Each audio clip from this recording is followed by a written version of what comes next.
Okay, I'm going to give over to Nico and he's going to share the word with us this morning. Brilliant. Is it possible just to get the first slide up there, Lucas, please? We are starting a 5-week series of God in the wilderness, or the God of the wilderness, at least. And we're going to look at just Israel as a nation, their time in the wilderness or in the desert, after God delivered them from Egypt, and exactly what God is trying to do with his people. I don't know about you, but I've gone through some very difficult seasons in my life that I didn't know what God was doing. I didn't necessarily always know what I was supposed to be doing, and that is really frustrating. It's frustrating if we don't know the ways of God, if we don't know the dealings of God. It can be frustrating, but it can also lead us to a place where we are really making false assumptions of who He is, what He is like, and also how He deals with His people. And so I want to have a look at this, of how God deals with Israel, because there are much that we can glean from God's engagement with His people in the wilderness that can be applicable to our lives here and now. And there's two things. When we look at this period of Israel in the wilderness, we're going to see, number one, how God goes about relationship.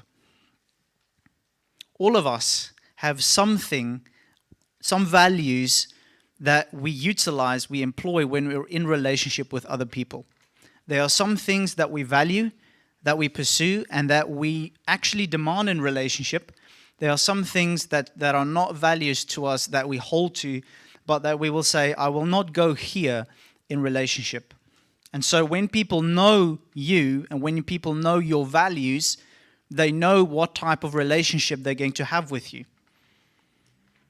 For example, people know that if they're in a relationship with me, one of my values is truth. I have to build that trust, but they always know that when they ask me something and when I say something, it comes from a place of truth. I do not engage in relationship based on deception, based on lies. And so when we look at God, as He brings out a people out of slavery to Himself, He sets down certain things of what He is like and how He goes about relationship. And I think we can make it applicable to ourselves as well. Paul makes this point in 1 Corinthians chapter 10. He says that Israel's wandering in the desert is an example, or should be an example to the Corinthians.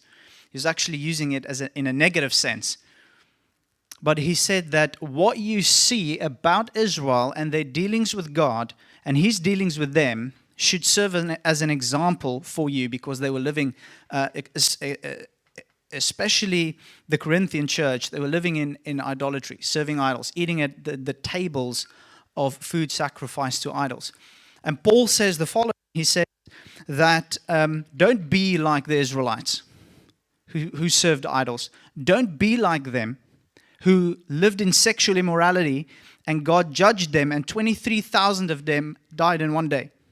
Don't be like the Israelites that tested Christ in the wilderness, and they were attacked by fiery serpents.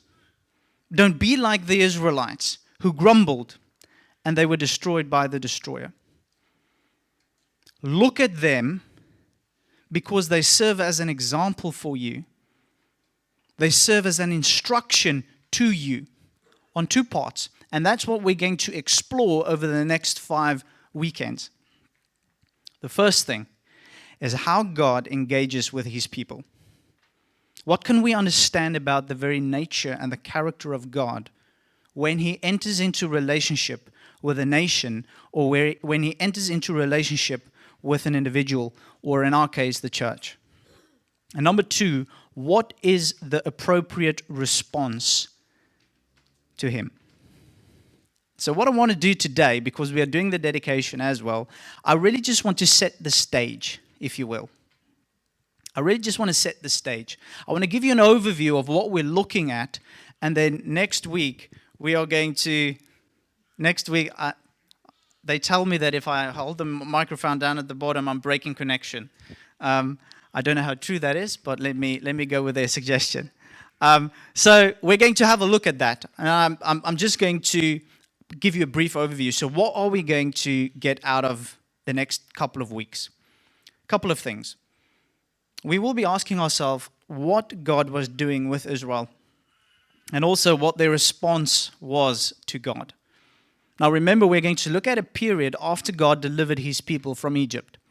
So this is after they came through the Red Sea and they're now in the wilderness on their way to the promised land. So they've already seen the miraculous hand of God in delivering them from the hand of Pharaoh and the Egyptians.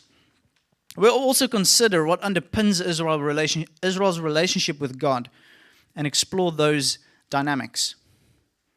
We'll be looking at the importance of the wilderness in preparation for entering the promised land. Israel's wandering, or the fact that they found themselves in the wilderness, is an imperative for entering the promised land. It's important to note that. We'll also see what we can learn about God and his ways and how we need to embrace that. And as we walk with God, we get to know him more and more and more. Think about the closest relationship in your life. The longer you know a person, the more and more and more you find out who they are, how they do things, what they think, how they think, and how they conduct themselves. And because you get to know them more and more and more, you know what you should be doing, what you shouldn't be doing. That if I do this, I'm going to hurt that person, I'm going to alienate that person, I'm going to break relationship. If I do this, then I'm going to please that person, I'm going to show love to that person, I'm going to build relationship. And you can only get to know that when you do life with that person. And as that person discloses him or herself to you, you get to know that. And it's the exact same with God.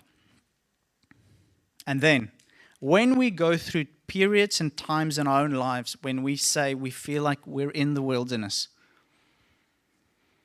we're going to consider what God intends that experience to lead to. What's his intention of our wilderness experiences and where he wants to lead us to. Because if you haven't had a wilderness experience in your life, trust me, they're coming. Some of you might feel or be in a wilderness experience right now. When you feel, and it can be on any level, it can be materially, it can be spiritually, it can be emotionally, where you feel that you find yourself in a barren place and there is nothing around you to sustain you, there's nothing around you or in your life to build you up, to give you the nourishment that you so desperately seek other than God. And we're going to go through those seasons because God wants to show himself to us. He wants to draw us closer to himself. So I quickly, in focusing on the broad overview of what we are looking at, just to set the stage, focus on four things. The first thing is, what was God's goal by taking Israel into the promised land? So the goal. Number two, we're going to briefly just look at the place. When I speak about the wilderness, what do I refer to? What do I mean when I say the wilderness or the desert? Number three, we're going to look at the people. It's like, who are the people that God was leading into this place? And number four, we're quickly just going to stop and have a brief look at the time. Having sort of just an understanding of the window in which all of this plays itself out. Now, the very first thing is that when we look at the goal, the ultimate goal was not for God to punish his people. Although some of them said, "Did you deliver us from evil to just come and die in the wilderness?" So God's ultimate goal was not punishment, but restoration of a people that he delivered from slavery, to give them an identity and to fulfill his promises that he made to their forefathers. The ultimate goal of their journey was the promised land. This is something we have to recognize. The desert or the wilderness was not the end goal. The end goal was the promised land, because that would be the culmination of God's promise to Abraham, Isaac, and Jacob. So from the outset, as we look at this picture, whatever we may be presented with, we have to remind ourselves that this was the goal why God delivered his people from Egypt. Restoration, identity, and he was in the process of fulfilling his promise that he made to Abraham. That's the goal. Now the place. The wilderness, some of us might have this understanding, depending on where you're coming from and where you found yourself globally. When you hear the word desert or wilderness, you might think different things. If you're from Africa, you might think, it's plains, it's like the Sahara, with a couple of trees, and maybe if you're lucky, like a body of water, that sometimes when you look at movies, it's sort of a mirage that you see this amazing place in the midst of nothingness. Now, that's not necessarily what is implied by the geographical terrain that Israel would be going into. But what is implied is that the wilderness is a marginal geographical area that does not provide sufficient resources to sustain long-term community existence. So this is the very nature of the wilderness or the desert that they would find themselves in. Lucas, can we please go on to the next slide there, please? I just want to see what it is. Next one. Next one. There we go. Okay. So here's, if nothing else, just remind yourself of this about the wilderness, is that this place that the people of Israel are now entering into, it is not suited and it does not provide sufficient resources for long-term community existence. If you go there for long-term, you most probably will die there, because it's not made to sustain you. It's not made to sustain you. Now, if you look just at this picture of the wilderness, that you'll see that wherever there's water, there's greenery. Whenever there's water, there's, in a sense, sufficiency for flocks to graze in, to have land, to plant, to reap. So you'll see there where they stayed, to the top left in Goshen, where the Israelites stayed in Egypt, they were close to the Nile. So a lot of vegetation. They could live there. They could permanently live there. You'll see more to the promised land to the right up. You'll see Canaan, Philistia. There there's water sources again. You get the Jordan River that flows through there. But here in the middle, I'm just quickly going to move outside of the screen. But here in the middle, you will see that there's basically no water. This is where the Israelites is journeying and wandering. So God is taking them into a place where there's no sufficient resources for long-term community existence. We should be mindful of that. Therefore, you have to come to the conclusion, that this is only a transitional place. They're only moving through there to another place. And one of the main reasons for the wilderness or the desert's unsuitability is the fact that there is no water. Where there is no water, there's no life. If you've ever watched these National Geographic, shows, they tell you in the dry times where there's no water, animals die. They can't survive. No, it's how much more true is that of people.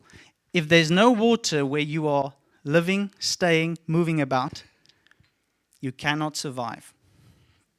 This is the place, the dangerous terrain where God's people are going, where they find themselves. Now, in this place that was supposed to be a transitional place, it became a place where God's people stayed. And in this place, an entire generation died out. So we have to ask ourselves the question, why? Why if it was never a place to permanently camp and to permanently stay, why did this group of people stay in this area that's really not habitable in any shape, sense, or form for 40 years? An entire generation died there. It's questions that we have to ask ourselves. Israel became wanderers. One writer described them as not on the way anywhere. So they found themselves in the desert, but they were not on their way anywhere. This is problematic because God was leading them somewhere. But they ended up not going anywhere. So that's the place, the wilderness. Now let's look at the people. Now, Lucas, if you can jump back 2 slides to the beginning.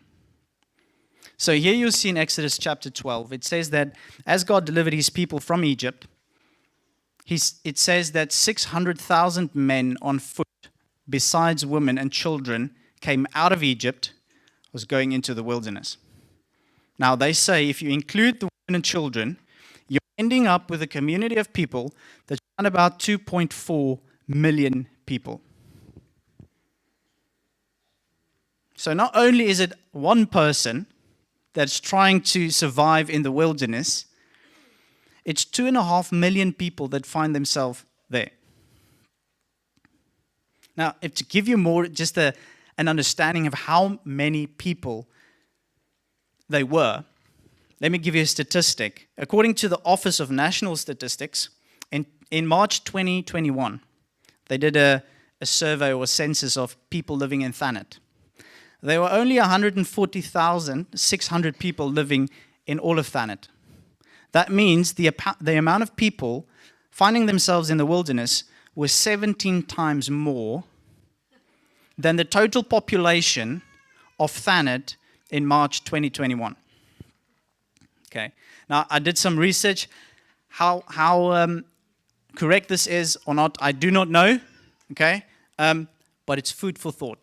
So they say in order to feed that many people, to feed 2.4 million people on a daily basis, you would need about 4 million pounds of food each day.